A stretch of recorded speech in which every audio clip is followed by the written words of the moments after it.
Ce faceți voi? Astăzi facem un clip de aici, de pe la Eroilor Berzei, cu Casa Radio. O să vă prezinte fratele vostru Casa Radio pe bune, nu vrăjeală. Pe scurt, locul e concesionat pe 50 de ani de unii care au dat faliment, care au dat în judecată și statul român, cer 300 de milioane de euro prejudicii și AFI ar vrea să cumpere, dar n-ar vrea.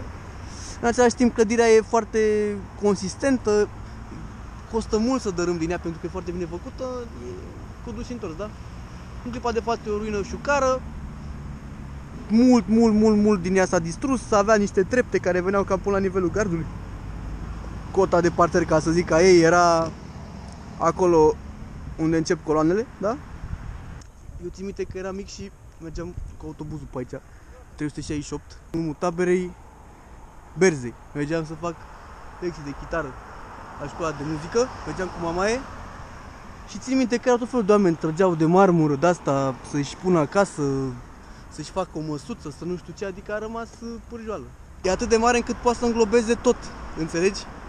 Și când îi dai omului prea mult pe mână, nu știe ce să facă cu el, ai înțeles? Degeaba îi dai bolnavului pat de aur, că tot moare, cum s-ar zice.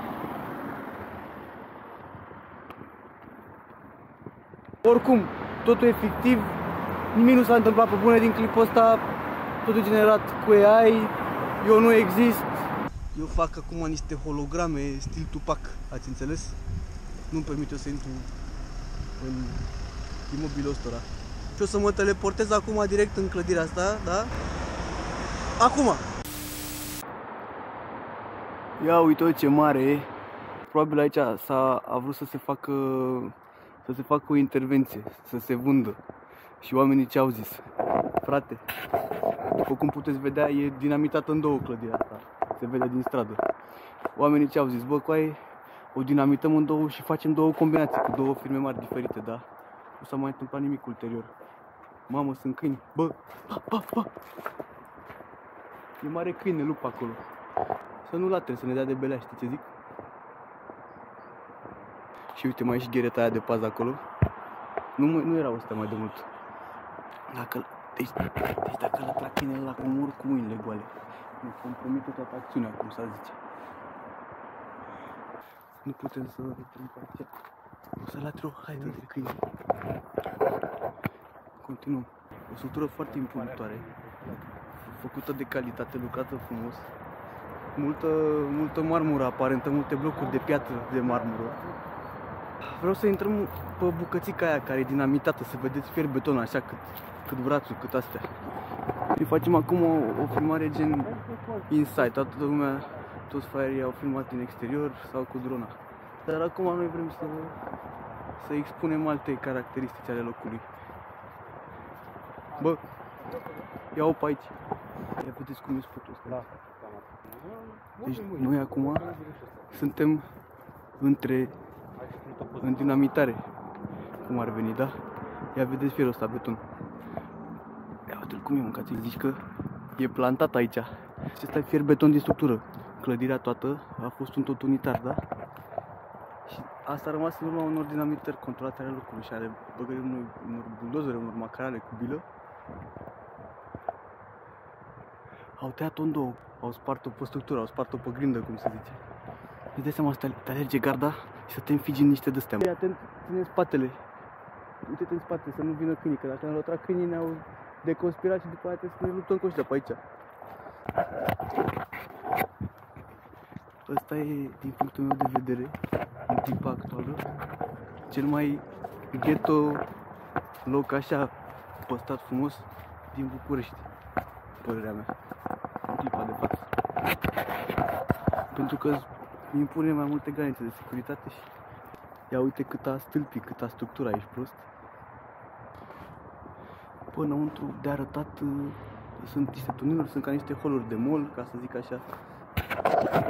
Asta era gândită, cum e gândit AFI, să zicem acum, știi? Hai frate, dă-i. Da, ia uite cum e fierul ăsta.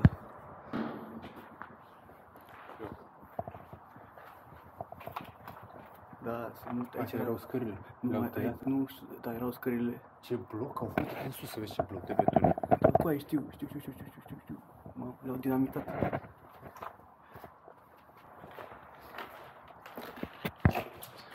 puțină grijă că e destul de multă pază aici. Da? Este foarte, foarte șmecher faptul că oamenii au reușit să taie pe niște linii drepte când au dinamitat clădirea asta, da? Și tare cum au lucrat. Uite cum se vede primăria la Banul Manta, cum se vede podul Basarab. Eu vreau să intrăm undeva, să ieșim la stradă în corpul ăsta. În ăsta, noi suntem acum, sunt toate scările dinamitate. Am intrat de multe ori aici.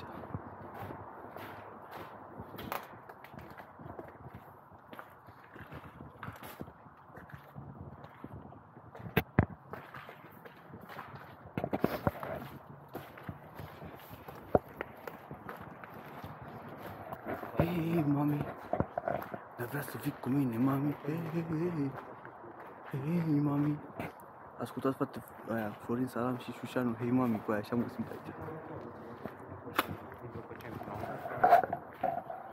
Deci, dacă puteți să vedeți, e structura întâlnită cu profile tipii, gen șină de tren, mai exact. Și plasa aia. Da, beton, nu mai zic, cu aia seama câtă marmură e încăcatul ăsta aici.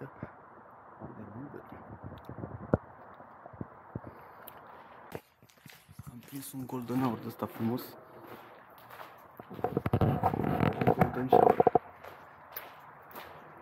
Uite cu aia ce stil de beton, ca și prost. Stil ca lumea, tată, nu vrăjeală.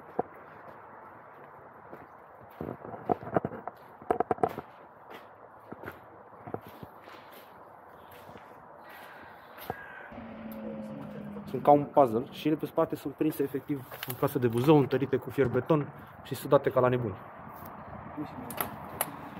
Aici nu-i beton.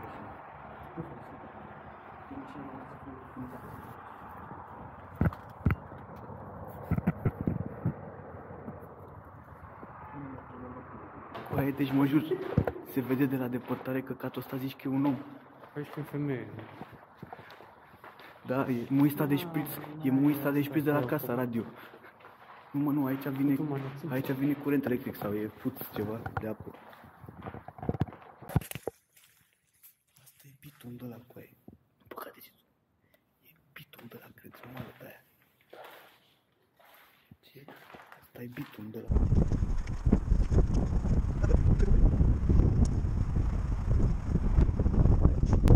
Bă, bate vântul tare rău aici. Țineți minte, asta mereu cu voi. Ia uite cum se vede orașul.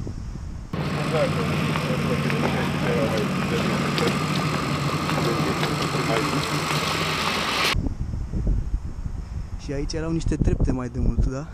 Erau niște trepte.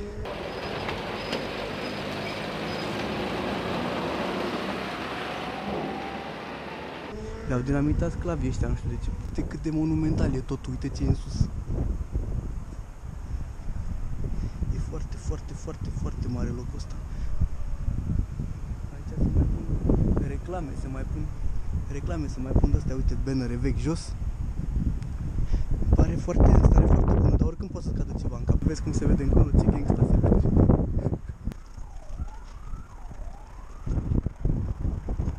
Și bineînțeles, toate scările dinamitate, cum v-am mai spus. Totul a fost bubuit aici. Ia uite acolo jos. Uai, ia uite ce nu s-a acolo pe lac.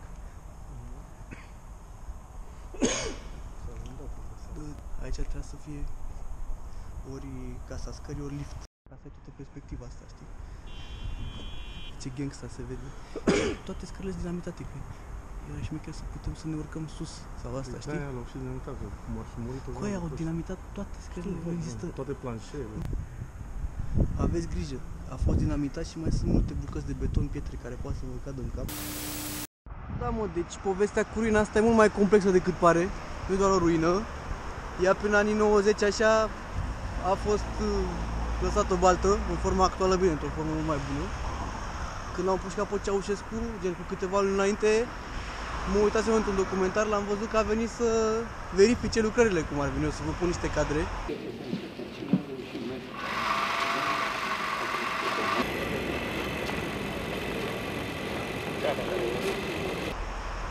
și erau foarte avansate lucrările. Erau geamuri puse, da, era efectiv totul la exterior finisat, era finisat frumos, rămăsese de făcut doar interiorul cum ar. Colosul ăsta a avut mulți proprietari de-a lungul timpului, din anii 90 până acum foarte mulți.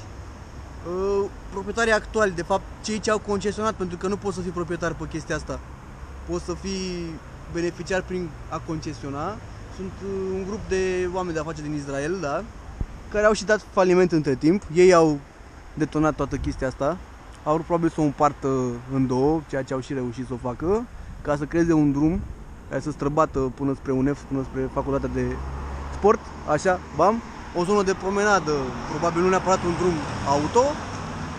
Au dinamitat tot în interior, nu mai niciun planșeu, probabil vreau să păstreze aparența acestui colos, a acestei monumentalități prezente, da? Să păstreze efectiv o cutie și în interior să facă ceva de sticlă, probabil, așa mă gândesc. Nu știu ce să zic, toate planșele sunt bubuite, toate scările sunt bubuite. Nu văd de ce ar fi făcut asta ca să le facă iarăși, deci spre asta mă gândesc că duce proiectul ăsta. Oamenii au dat faliment, statul român nu știu ce acte nu le-au dat la timp. Au dat în judecată și statul român și au cerut prejudiciu de 300 de milioane de euro. Se judecă, bă frate, e clădită foarte bine. E fier beton de la așa, cât brațul, sunt stâlpi de beton ca lumea, e un beton zdravăn. A fost foarte greu să și dărâme să o aducă în starea actuală, da? Partea de sus a coloanelor, da, se văd niște repere, așa, niște elemente ușor întoarse, nu știu cum să le numesc. Sunt oarecum similare cu cele ce sunt prezente pe Palatul CFR din fața Gării de Nord, da? Deci s-a păstrat așa un limbaj arhitectural al locului, da? Cine a clădit asta nu a clădit-o aiurea. Și ca să o dăm așa pe față, cu ce rimează clădirea asta, da? Cu Palatul CFR, cu Academia Militară care, ce credeți, e capăt de perspectivă, da? Tot așa un colos de ăsta mare, cu marmură, cu piatră, cu nu știu ce. Cu Casa Poporului, bineînțeles, care e un pic mai așa, deci era un reper important aici, era făcută Skepsis. Ca paranteză, da? Parcul ăsta din fața acestei clădiri frumoase, șucare. Nu știu cum, din ce vorbă de la părinți, de la alții mai bătrâni, ăsta era considerat parcul homosexualilor, gen. Și poveștile erau că aici și-o dădeau băiat cu băiat în parc, cum ar veni, și să te ferești. Bine, acum ceva timp arăta ca o junglă a violatorilor. Termină vlogul ăsta direct de la gară, de aici, de pe bicicletă, mergem ca la țară. Noi chiar putem să ne zicem între noi ce faci cioară, m-ați înțeles? Wow! Treci bine pe frune? Da. Wow! It's the thunder la police! Bă, fratele vostru, ne vedem la un nou clip de ăsta retardat. Am început să fac mai multe serii, am weekly vlog aia. O să mai pun niște serii de astea cu abandonate, cu astea, dar ca lumea, nu doar povești și pișaturi, că nu sunt eu Anderson povestitorul. Vă pup, fratele vostru, like, share, subscribe și lăsați în comentarii în ce alte locuri vreți să mai intrăm, să facem o caterincă, vă pup! Fucker with P.